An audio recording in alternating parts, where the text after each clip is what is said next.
الحمد لله نحمده ونستعينه ونستغفره ونؤمن به ونتوكل عليه ونعوذ بالله من شرور أنفسنا ومن سيئات أعمالنا من يهده الله فلا مضل له ومن يضلله فلا هادي له وأشهد أن لا إله إلا الله وحده لا شريك له وأشهد أن محمدا عبده ورسوله اللهم رب اشرح لي صدري ويسر لي أمري واحلل عقدة من لساني يفقه قولي أما بعد أعوذ بالله من الشيطان الرجيم بسم الله الرحمن الرحيم سورة محمد آية number 7 يا أيها الذين آمنوا إن تنصروا الله ينصركم ويثبت أقدامكم والذين كفروا فتعسا لهم وأضل أعمالهم اللهم طهر قلوبنا من النفاق وأعمالنا من الرياء وألسنتنا من الكذب وعيننا من الخيانة فإنك تعلم خائنة الأعين وما تخفي الصدور يا أيها الذين آمنوا يا خلقو چاچه ایمان راوڑے ان اگر تنصر الله که مدد کوي تاسو د الله ینصرکم مدد به وکي تاسو ويثبت اور مضبوط به اوساتي فرم بکی الله تعالی اقدامکم ستاسو قدمونه والذین کفروا او هغه خلک چې کفر کړي فتعسن نو هلاکت ته لهم داغوی د پاره وادول اور الله بزای کی اعمالهم داغوی اعمال آیتونه راځي in the context of battle د جنگ بدر کانټیکسټ کې دا آیتونه را روان دي خو خطاب جرنل دی مونږ به دا سوچ نه کوو چې دا صرف د بدر صحابه کرامو ته الله تعالی وی که چېرې تاسو د الله مدد کوئ نو الله به ستاسو مدد کوي اور الله به تاسو نه ضایع کوي دا یو عام خطاب دی د دې نه مخکې چې کوم آیتونه وو هغه د جنت په باره کې وو چې د بیټل د جنگ بدر چې کوم شهدا وو نو هغوی له الله تعالی د جنت خوشخبري ورکړې وه په دې ځای کې دا پوینټ یاد ساتئ چې په دې وخت کې د جنگ حکم راغلی خو جنگ شوی نه و and beforehand already الله تعالی هغوی ته د جنت خوشخبري ورکړه نو they were introduced to جنه even though چې هغوی لا شهدا نه لا شهید شوي نه و خو هغوی جنت ته introduce شو already سبحان الله نو هغوی ته په دې مایند سیټ باندې هغوی تلي و چې که مونږ کې څوک شهید هم شي نو زمونږ به دومره ښکلی انجامي دونه ښکلې ځای ته به مونږ ځو ویدخلهم الجنه عرفها لهم په دې مایند سیټ باندې هغوی تلي و جنګ دپاره سبحان الله اوس د دې آیت په دې صورت کې اولنی ځل دا خطاب راځي یا ایها الذین آمنو فرست ټایم ان دس سوره په دې صورت کې 10 پرنسپلز دي ون بای ون به هغه مونږ انشاءالله وایو دا پرنسپل نمبر 1 دی او دا د څه پرنسپلز دي د انسان ذاتی خوشحالي انسان ته به ذاتی خوشحالي او بیا د هغه د وجې بل ته فایده کېدل هغه په څه کې دی هغه راز په څه کې پوشیده دی دا پرنسپل نمبر 1 دی یا ایها الذین آمنو او دوز هو بلیو ان تنصر الله اگر که تاسو مدد کوئ د الله تعالی د مدد کولو څه مطلب دی دا یو ډېر اهم قانون دی اگر که یو کس الله تعالی فرمانبردار دی الله کې بندے بن کر رہو گے د الله نه مدد غواړي په الله باندې توکل کوي او د الله د دین د غلبې لپاره جدوجہد کوي او د خپل ژوندۍ یو میشن جوړ کړي چې اسلام به پرایورټایز کوم او خپل دین به پرایورټایز کوم ترجیح به ورکوم خپل دین ته او اسلام ته په خپل خواهشاتو د بره د خپل ډیزایرز او د وشز د بره نو د دې خلکو څخه د الله تعالی یو پرامیس دی د الله یو وعده ده ینصرکم الله به مدد کوي ستاسو ویثبت اقدامکم او ستاسو قدمونه به الله تعالی فرم کی الله will support you تنصر الله دا یو تاټ یو سوچ دی که زه اوس دې وخت کې کښېنم او زه سوچ وکړم چې او زه به د الله د دین مدد کوم زه تاسو مخکې ایکسپلین کوم چې د الله د دین مدد ایگزیکټلی څه ته وایي خو دا یو سوچ دی نو دا یو فیلینګ دی چې ستا په زړه کې راشي چې کاش مام د الله د دین مدد کولی شو، د الله دپاره مام څه کولی شو. نه، دا فیلینګ هم نه دی، دا یو سوچ هم نه دی، بلکې دا یو اکشن دی. تنصر الله کې اکشن دی، فزیکل اکشن چې کوم د لاسو خپو سره کیږي، چې کوم د ژبې سره کیږي، دا یو اکشن دی. ټولو کې اولنۍ خبره یو کس ته پکار دی چې دا تنصر الله اول په خپل پرسنل زندګۍ کې راولي، خپل ځان کې اول راولي، او د هغې اولنۍ شروعات چې کوم دی هغه ستا په کور کې د بند دروازو د شاته کیږي. بیکاز یو کس ته ابه ډېر زیات ښه انسان وي، خو ابه د پبلک دپاره ښه کس وي، ابه د خپل فرینډس په سرکل کې ښه انسان وي، ابه په مسجد کې ښه انسان وي، ابه په خپل ورک پلیس کې ښه کس وي، خو چې هغه کور ته راشي یو مانسټر وي، یو بلای، د هغه نه خلک یېرېږي، په کور کې ورسره څوک خبرې نشي کولی. دا یو ښځه هم کیدی شي، دا یو سړی هم کیدی شي. اټ کین بی بوت. نو اولنی پرنسپل څه چې ته په کور کې دننه د بندو دروازو د شاته ځان نه یو بهترین انسان جوړ کا، د الله دپاره، د الله په دین باندې اوسېږه، په اسلام باندې اوسېږه. دا حکم ایز ا پیرنٹ، که مور پلاری، که بچی یا هسبند وایف په منځ کې د الله تعالی د دین مدد کول څه دي؟ یو بهترین انسان جوړ شه. که ته په کم روپ کې مې، که ته یو ایز ا هسبند یې، که وایف یې، که مدر یې، که فادر یې، که ډاټر یې، که سن یې، که سسټر یې، او که برادر یې، یو بهترین انسان جوړ شه په خپل کور کې دننه بیهایند کلوز ډورز، د خپلو سره. سٹارټ ایٹ ہوم. بل تنصر الله مطلب څه؟ ته حلال او د حرام فرق وپېژنه، خپل رزق چې دی هغه حلال کا. تنصر الله مطلب ته خپل مونځ په ټایم کا، 5 ټایمز په صحیح طریقې سره اقام الصلاة، قایم که مونځ، اسټابلش د صلاح، اسټابلش یو یې مونځ کول برخه د فوټبال په شان، یو دی اقیم الصلاة، قایم کول. قیام مطلب دی ادریدل، ټو سټینډ د پریئر. نو اقیم الصلاة، خپل ځان سره سنسیر شه، نو ته به د الله د دین مدد وکړې. تنصر الله خپل مونځونه. یو کس چې صحیح مونځ نه کوي، مونږ چې مونځ وکړو دا مونځونه بره لاړ شي او دا د اسمان په دروازو باندې ناکینګ کوي. لکه یو کس صحیح مونځ کړي د نبی علیہ السلام د سنت په مطابق باندې او فوکس خشوع والا مونځ کړي، نو دا مونځ بره لاړ شي او دته د اسمان یو دروازه اټ اوپنز، او هغه مونځ په هغه دروازه باندې وردن نشي، او د دې مونځ نه یو خوشبو ځي. خو چې یو کس د مونځ نه ځان خلاص کړي او هغه ګډ وډ مونځ کړي، نو دې مونځ ته د اسمان یو دروازه نشي کولاوی دی، او دا مونځ کله په یو دروازه ګرځي، کله په بل دروازه ګرځي، او د ټولو دروازو نه دا واپس شي، او دا مونځ راشي، او دا چا چې دا مونځ کړی نو هغه کس ته خیرې کوي، هغه کس ته به دعا کوي چې تا د الله تعالی داسې رسوا کړي څنګه چې تا زه رسوا کړم، چې د اسمان یو دروازه ماته نه کولاویږي، تا داسې مونځ کړی دی. او دا مونځ چې واپس د انسان ته راځي نو په یو توره ګنده شان کپړه کې راشي، او د انسان ته به دعا کوي.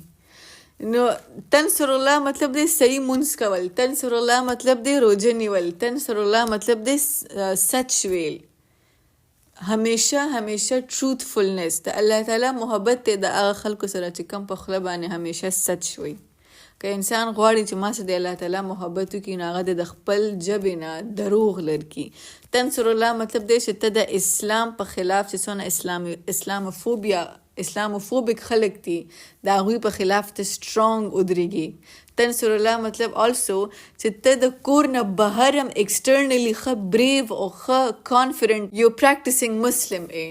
په کور کې ته صرف یو مسلمان نه، بلکې بهر هم ته په خپل اسلام باندې یو فخر کې، یو فخر محسوسې، او ته اوپنلی وی چې یس زه یو پریکټسینګ مسلم یم.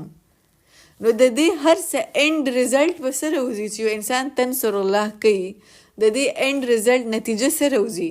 ینصرکم، الله به مدد کوي ستاسو. الله دې کس له په لایف کې سټیبیلیټي ورکړي. ایټ دی اینډ د هر انسان موږ چې دا دونه محنت کوو، سبقونه وایو او جابز لزو، او یو روټین کې ځان یو ډسپلن کې ساتل دی، د هغې ډسپلن یو ټولو پرپز دا دی چې ما ته په ژوند کې سټیبیلیټي میلاو شي. زه دې په ژوند کې سټیبل یم، سبا دې زما بچي سټیبل، زما فیملی دې سټیبل.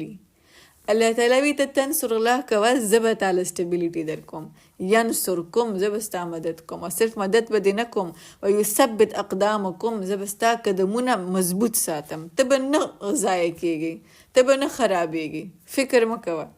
ويثبت اقدامکم. د الله د دین دپاره چې دی ټایم ورکو، د الله د قرآن دپاره دی ټایم ورکو، د تفسیر له دی ټایم ورکو، په قرآن باندې ځان پویه کو، نو تا به الله نه خرابوي. او بیا دې دا پریکټیکلی خپل فیملی سره دې راوستو، خپل مونځ کې دې راوستو، خپل روزې کې دې راوستو، حلال حرام کې خپل روزه کې دې راوستو، په خوله دې سچ ووې او مضبوط ودرېدې د اسلام دپاره. او د دې اینډ کس ریزلټ به د دې کس سي الله دله سټیبلیټي ورکي.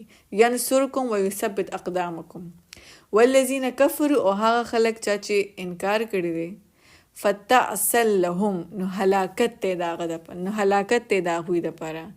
they have nowhere to go، د هغوی هېڅ ځای نشته. واضل اعمالهم، اور الله تعالی به ضایع کړي د دوی اعمال. دا بار بار ریپیټډلی په دې صورت کې راځي چې الله تعالی به د دوی اعمال ضایع کړي. واضل اعمالهم فاحبط اعمالهم، مخکې آیتونه کې را روان دي. دا آیتونه چې راځي نو ان د کانټیکسټ اف بیټل، جنگ بدر شوی دی او د جنگ بدر حکم شوی دی، د هغې په کانټیکسټ کې دا آیتونه راځي.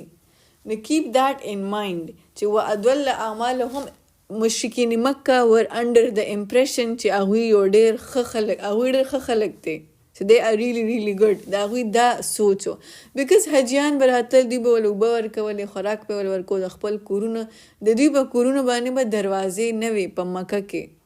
نو حجیان به راتلل او د چا ته به خوښه شو نو هغه کور ته به ننوتو، هلته به قیام به وکړو، څونه ورځو پورې د هغه مهمان نوازي به کېده، د هغه د خوراک او د هر څه خیال به ساتلی کېدو. نو مشرکین مکه تاټ چې وی آر د کسټوډینز اف کعبه، کعبه زمونږ انډر ده، زمونږ په کنټرول کې، زمونږ د الله د کور خیال ساتو، د ابراهیم علیه السلام جوړه شوې کعبه ده، نو موږ خو ډېر ښه خلک یو. دا د دوی سوچ و.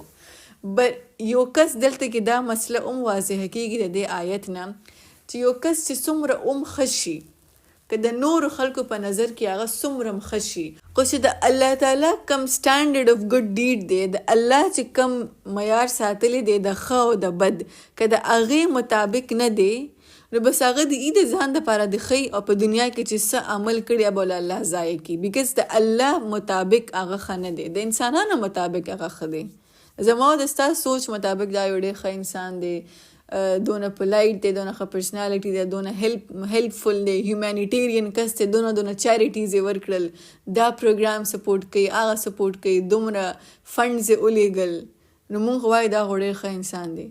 خو څه پته د هغه په زړه کې د الله د وحي دپاره نفرت دی، د هغه په زړه کې د قرآن دپاره هېڅ اټاچمنټ نه وي. نو د الله په نیز د هغه چاریټیز او د هغه صدقه او د خیرات هغه ټول ضایع شو. واضل اعمالهم، د مشرکین مکه هم دا سوچونه و چې مونږ ډېر ښه یو، بیکاز وی هیلپ د حاجیز، بټ الله تعالی ورته وایي ستاسو دا هیلپ د حاجیز کول دا زما په نیز کې 0 ملټیپلای بای 0. والذین کفروا، اور هغه چا چې کفر کړی، فتعسل لهم، نو هلاکت ته د هغوی دپاره. واضل اعمالهم، اور الله تعالی به ضایع کړي د هغوی اعمال.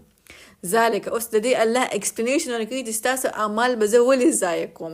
ذالک، this is because بانهم، چې بېشک دوی کریهو، دوی ناخوښوي، they hate it، دوی ناپسند کوي، ما هغه څه انزل الله، چې کوم نازل کړی دی الله، چې کوم وحي الله تعالی را لګلی دی، they hate it، they hate قرآن، د هغوی نفرت د قرآن نه، چې کله ورته ته د الله په باره کې څه غصه ورځي، یا چې غصه نه ورځي بس چوپ شي، بالکل هېڅ نه وایي، نو انټرسټ، نه ښه نه بد، هېڅ توجه، هېڅ انټرسټ نه، د الله او د الله د نبي سره د دوی هېڅ محبت نه.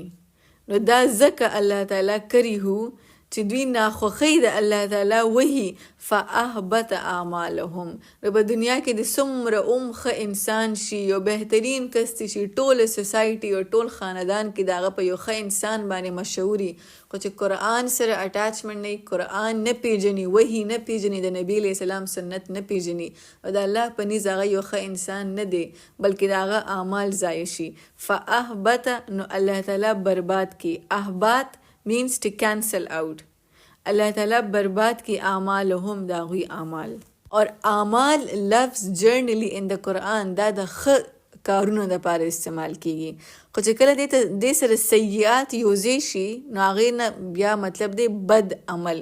خو چې صرف اعمال یوازې راشي لکه څنګه چې په دې آیت کې راغلی نو اټ مینس دا ښه کارونه دي. سو الله اکنالجز چې دوی په دنیا کې ښه کارونه کوي، اعمال هم د دوی ښه کارونه دي. چې کوم شی ته ټول خلک ښه وایي نو هغه ښه دی. معروف لفظ مینس کامن ګډ، لایک ټول خلک وایي چې رښتیا وایي، ټول خلک وایي چې دروغ مه وایي، ټول خلک وایي چې د چا ناحق مرډر مه کوئ. دا کامن ګډنس دی. معروف چې کوم ټول خلک وایي چې ښه دی او یا ټول خلک وایي چې بد دی، معروف دی ته وایي. سو الله اکنالجز چې د دوی اعمال ښه دي، خو د دوی اعمال سره توحید نشته، د دوی د اعمال سره قرآن مینه نشته. نو د هغې د وجې ذالک بیکاز اف دیٹ الله تعالی د دوی ټول اعمال کینسل کی. افلم یسیرو فی الارض، آیا دوی سیر نه دی کړی، آیا دوی ګرځېدلی نه دي فی الارض په ځمکه کې، فینظرو نو پس دوی د وګوري کیف څنګه کانه شوی د عاقبتو انجام الذین د هغه خلکو من قبلهم چې کوم د دوی نه مخکې دي. دا مشرکین مکه دا ټریډ روټس دي د دوی، شام ته ځي، سیریا ته ځي، په لاره باندې د عاد او د سمود او د لوط هغه ریمینز راځي، د لوط علیه السلام د نیشن، د دوی د هغې نه عبرت نه اخلي. د یو قوم نه دوی عبرت وانغستو. دمر الله علیهم، نو تباهی واچوله الله تعالی په دوی باندې. دوی ګوري خو دوی نشي لیدی، دوی اوري خو دوی نه اوري، د دوی ذهنونه شته خو دوی سوچ نه کوي. وللکافرین امثالها، او د کافرانو دپاره د دې په شان هی سزاګانې دي چې کم سزاګانې د عاد او د سمود او د نوح علیه السلام د نیشن شوي وو، دغه سزاګانې د دې کفارو دپاره دي. ذالک دا بان الله بشک الله مولا مددگار دی، الذین دا پرنسپل نمبر 2 دی. پرنسپل نمبر 1 که چرته انسان تنصر الله د الله مدد کوي، الله به د هغه مدد کوي، په ژوند کې بوله سټیبلیټي ورکړي. پرنسپل نمبر 2 بشک الله تعالی مولا مددگار دی، الذین د هغه خلکو آمنو چې ایمان وروړو. وان الکافرین، او بشک کفار لا مولا لهم نشته څوک مددگار د هغوی. د دې آیت شاته یو انټرسټینګ سټوري ده. د دې آیت تفسیر نبی علیہ السلام کړی په غزوه احد کې، چې کله مسلمانانو ته آلموسٹ فتح ملاوه، خو هغوی بیا خپل هغه سټیشن پرېښودو په غر د بره یو سټیشن، او نبی علیہ السلام هغوی ته ویلي تاسو به د دې سټیشن نه خوځئ تر څو پورې چې لاندې جنگ مکمل تر څو پورې چې درته ما نه ویلي هغه پورې به تاسو د دې سټیشن نه خوځئ. لاندې جنگ ختم شو، کفار هغوی ته شکست ملاو شو په غزوه احد کې، او هغوی واپس کېدل. بره په غر باندې چې کوم سټیشن باندې صحابه کرامو هغوی خو چې جنگ ختم شو بس اوس موږ به لاندې ځو، نو هغوی خپل سټیشن پرېښود او هغوی لاندې رالل. خالد بن ولید د میدان جنگ نه تښتېدو، خو چې هغه وکتل چې د غر د بره مسلمانان لاندې رالل، نو خالد بن ولید او ابو سفیان یو لانګ یو ټرن والی د غر د پاسه وخیږي او په بل سایډ باندې لاندې راکوشي او په مسلمانانو باندې دوباره اټاک وکړي. او دا دوباره اټاک چې په مسلمانانو باندې وشي، په دې وخت کې د دوی دغه چې د پوره هغه اټینشن هغه غنیمت طرف ته دوی غنیمت راټولوي، او دوی خپل هغه فتح سیلیبریټ کوي چې د شانه په بیا اټاک وشي. د په دې کې د مسلمانانو ډیر زیات نقصان وشي. 70 of the great صحابه کرام هغه شهید شي نبی علیہ السلام ته on the jaw، د هغه په جا مبارک باندې د هغه غاښونه شهید شي او مخ باندې ډېرې زیاتې وینې راشي. په دې وخت کې د اسمان نه جبرائیل علیه السلام په یو منډه په هیبت راشي، د دې نه مخکې چې د نبی علیه السلام وینه په ځمکه ولګي، هغې په خپل لاسو کې راولي. د جبرائیل علیه السلام نه یو ځل تپوس هم شوی و چې تا په کم وخت کې په تا ډېر سخت هیبت راغلی دی. نو اول جواب ورکوي چې کله په نبی علیه السلام باندې په احد کې ګزار وشو او د هغه په مخ وینې راماتې شوې، نو ما ته الله حکم وکړو چې دې نه مخکې زما د حبیب وینه په ځمکه ولګي، د سات اسمان نه په یو منډه ځه او دا وینه راونیوه چې دا په ځمکه غزاره نه شي. This was a very tragic, یو ډېر traumatizing moment د مسلمانانو دپاره.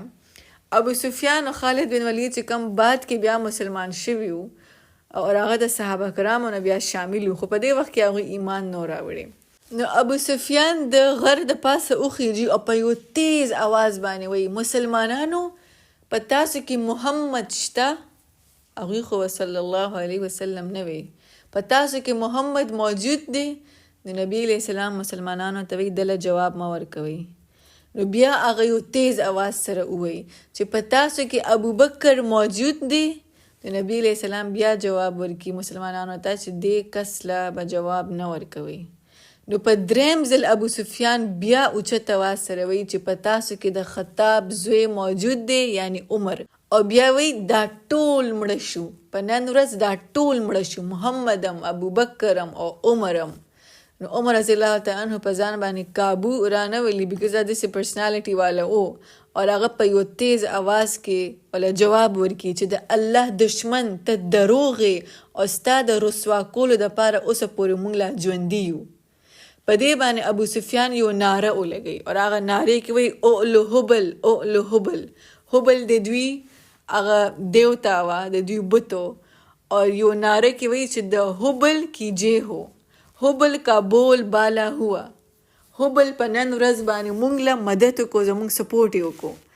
د نبی علیه السلام په دې وخت کې رسول علیه السلام بیا مسلمانانو ته حکم وکړي چې دله اوس جواب ورکړي، او په جواب کې ورته وایي الله اعلی و اجل، یعنی الله تعالی بلند مرتبه والا دی او بزرگ او برتر دی. د دې په جواب کې ابو سفیان بیا ناره ولګي لنا العزى ولا عز لکم، زمونږ دپاره عزا ده او زمونږ مدد کوي، او ستاسو دپاره عزا نشته لہذا ستاسو مدد هم نشته. د نبی علیه السلام مسلمانانو ته وی دله جواب ورکوي، او په جواب کې مسلمانان وی الله مولانا ولا مولاکم، زمونږ مددگار زمونږ مولا الله دی او ستاسو څوک مولا نشته. و دا د دې آیت تفسیر دی چې ذالک بان الله مولا الذین آمنوا وان الکافرین لا مولا لهم. دوه ټرمز دي ان د قرآن، یو په سوره بقره کې راځي او یو په سوره محمد کې راځي. یو د مولا او یو د ولی. ولی او مولا کې فرق زده کوي. مولا means a protective friend. مولا هغه کس ته ویل کېږي چې کم په زړه کې خواهش لري چې ستا مدد وکړي، یعنی دا یو سینټیمنټل فیلینګ دی. یو کس ته هغه په زړه کې خواهش لري، تا لپاره فیل کوي، ستا ریسپانسیبل دی، هغه ستا انچارج دی. فار ایگزامپل زه ووایم چې زما رور هغه زما په باره کې ډېر پروټیکټیو دی، بٹ ایٹ د سیم ټایم دا کس بهرم اوسېدی شي، دا په یو سټي نه بل سټي کې اوسېدی شي، یا هسبنډ دی یا وایف ته یو بل نه جدا دي، خو د یو بل په باره کې هغوی پروټیکټیو دي، د یو بل په باره کې هغوی سوچ کوي چې چېرته څه نقصان ورته ونه شي، د یو بل په باره کې ریسپانسیبل دي، د یو بل انچارج دي، د یو بل په باره کې هغوی فیل کوي، د یو بل خیال ساتل غواړي. خو ضروري نه ده چې یو کس ستا خیال ساتل غواړي اب ستا خیال وساتي. یو کس چې هغه ملک نه بهر اوسېږي، هسبنډ دی، پلار دی، د ملک نه بهر اوسېږي، فیملی دلته ده، د پلار په ډه کې خو خواهش ته دی چې زه د خپل فیملی مدد وکم، د هغوی خیال وساتم، خو د یو ملک او د بل ملک خو نه کېږي، هغه بس یو خواهش دی د هغه په زړه کې دی. نو دې خواهش ته وایي ولی. او مولا چې کوم په دې آیت کې استعمال شوی، مولا مطلب دی یو کس چې ستا اکټیولی مدد کوي، ستا اکټیولی حفاظت کوي، هغه 24/7 د ستا سره جوخت دی او هغه ستا مدد کوي، ستا هیلپ کوي، ستا حفاظت کوي، او چې کله تا ته د هیلپ ضرورت ای نو امیجیټ هیلپ تاله راځي، فوراً ستا مدد کیږي. دې ته وایي مولا. نو الله تعالی د مسلمانانو ولی دی او مولا دی.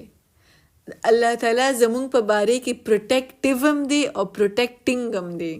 الله غواړي چې زمونږ مدد وکړي او کولی شي. الله مولا اور الله ولی الذین. په سوره بقره کې الله سیز الله ولی الذین، دلته الله سیز بان الله مولا. الله تعالی دواړه دی زمونږ دپاره، زمونږ ولی دی او زمونږ مولا دی. نو دا پرنسپل نمبر 2 دی چې یو کس ایمان راوړي او یو کس د الله دپاره ځان له سیکریفایسز وکړي، خپل ډیزایرز او خپل وشز خواهشات یو سایډ ته کړي او دین پرایورټایز کړي، خپل ځان اصلاح اول وکړي، خپل ځان اصلاح.